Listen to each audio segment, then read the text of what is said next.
Hello friends, मैं मुरलीधर शर्मा आज आप लोगों के सामने लेके आया हूँ रीट 2015 फर्स्ट लेवल का ये क्वेश्चन पेपर है जो अपन सभी क्वेश्चंस पढ़ेंगे इसके अंदर। और खंड फर्स्ट है, इसके अंदर खंड फर्स्ट की अपन बात कर रहे हैं। तो खंड फर्स्ट के अंदर है अपना बाल विकास एवं शिक्षा शास्त्र। तो बाल विकास और शिक्षा शास्त्र के 30 क्वेश्चन, ऐसे ही हिंदी संस्कृत के 30 क्वेश्चन, ऐसे ही पर्यावरण के 30 क्वेश्चन और मैथमेटिक्स के इसमें 30 क्वेश्चन आते हैं। टोटल 150 क्वेश्चन आते हैं जी। तो अपन बात करते हैं फर्स्ट में, अपन बात करते हैं क्वेश्चन नंबर फर्स्ट। बाह्य अभ्यास के आधार पर व्यक्तित्व का वर्णन कहा जाता है। एक बार वापस, बाह्य अभ्यास के आधार पर व्यक्तित्व का वर्णन कहा जाता है, क्वेश्चन नंबर फर्स्ट। तो इसका आंसर होगा, पहले अपन चार ऑप्शन देखते हैं। पहला ऑप्शन होगा गहन दृष्टिकोण, ब सतही दृष्टिकोण, सी मानकीय दृष्टिकोण और डी प्रेक्षणात्मक दृष्टिकोण। तो बताइए सही आंसर क्या होगा। तो सही आंसर होगा दोस्तों इसका सतही दृष्टिकोण। बाह्य अभ्यास के आधार पर व्यक्तित्व का वर्णन कहा जाता है गहन दृष्टिकोण, सतही दृष्टिकोण, मानकीय दृष्टिकोण, प्रेक्षणात्मक दृष्टिकोण। तो इसका सही आंसर हो जाएगा सतही दृष्टिकोण। आगे के प्रश्न पर चलते हैं अपन। प्रश्न नंबर 2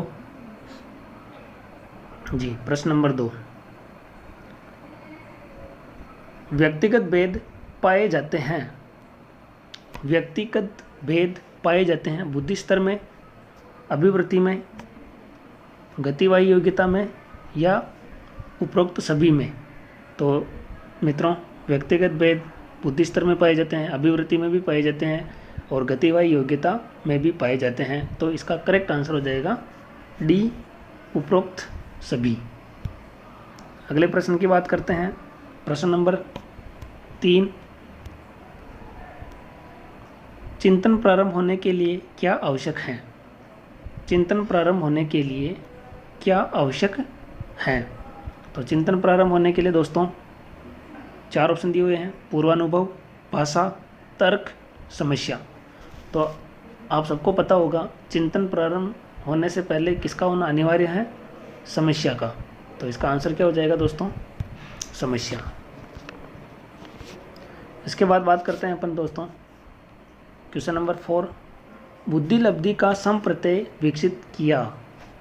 बुद्धि लब्धि का समप्रत्यय किस मनोवैज्ञानिक ने विकसित किया। 4 ऑप्शन दे रखे हैं, बिन्ने, रीड, टर्मन, केटले। तो बुद्धि लब्धि का समप्रत्यय टर्मन ने विकसित किया, क्वेश्चन नंबर 4। नेक्स्ट बात करते हैं क्वेश्चन नंबर 5।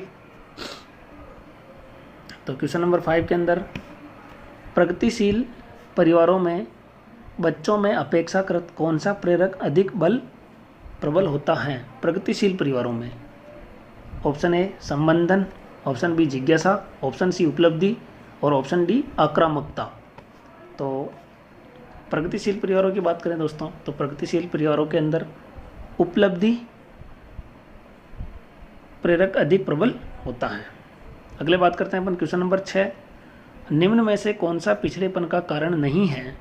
निम्न में से कौन सा पिछड़ेपन का कारण नहीं है। तो दोस्तों आपको बताना है, 4 ऑप्शन दे रखे हैं, सामान्य बुद्धि का अभाव, शारीरिक दोष, विशिष्ट पिछड़ापन और डी ऑप्शन है स्वस्थ वातावरण।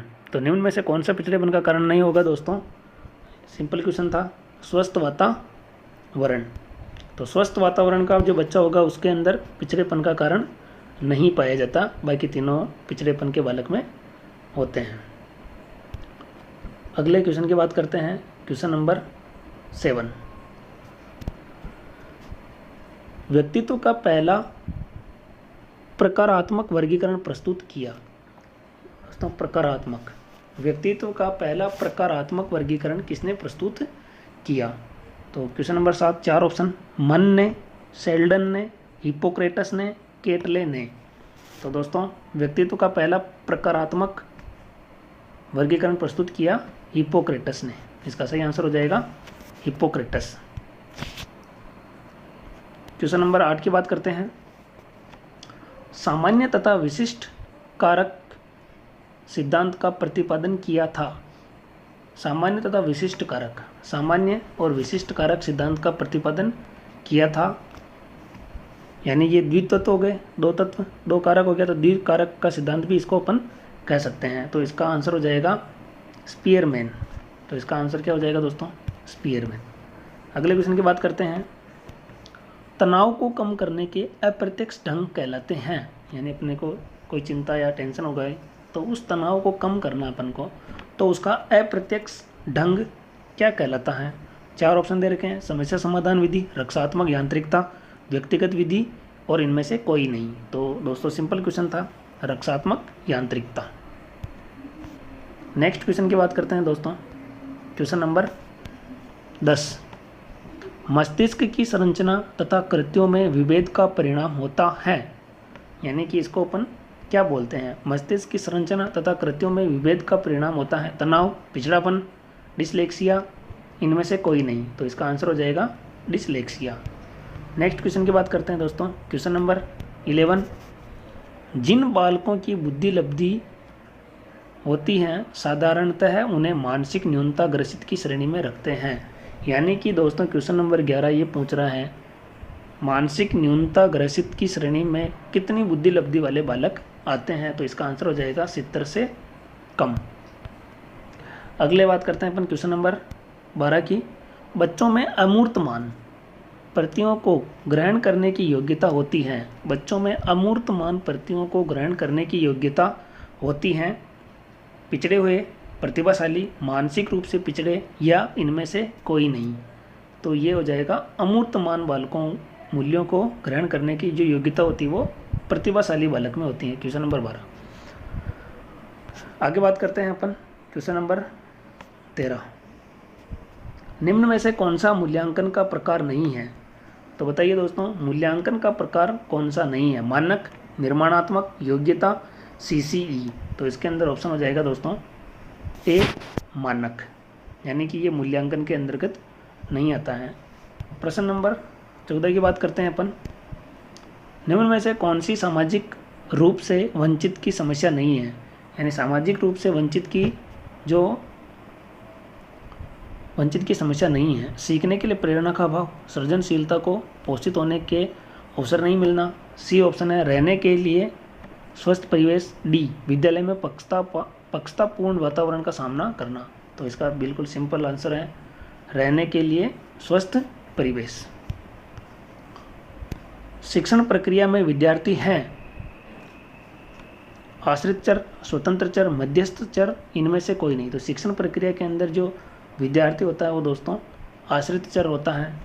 तो दोस्तों ये अपने रीट 2015 के अंदर आए हुए कुछ क्वेश्चन थे मनोविज्ञान से रिलेटेड, और अपन कल नेक्स्ट 15 से जो आगे प्रश्न आए हैं उनकी बात करेंगे।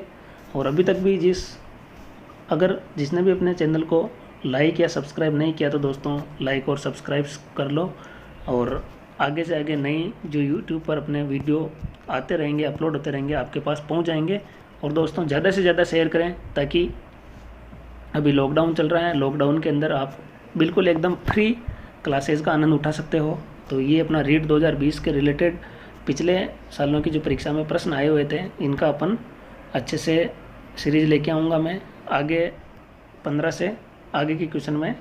इसके बाद का जो वीडियो डालूँगा उसमें आपको मिल जाएंगे। तो बहुत बहुत धन्यवाद। जय हिंद, जय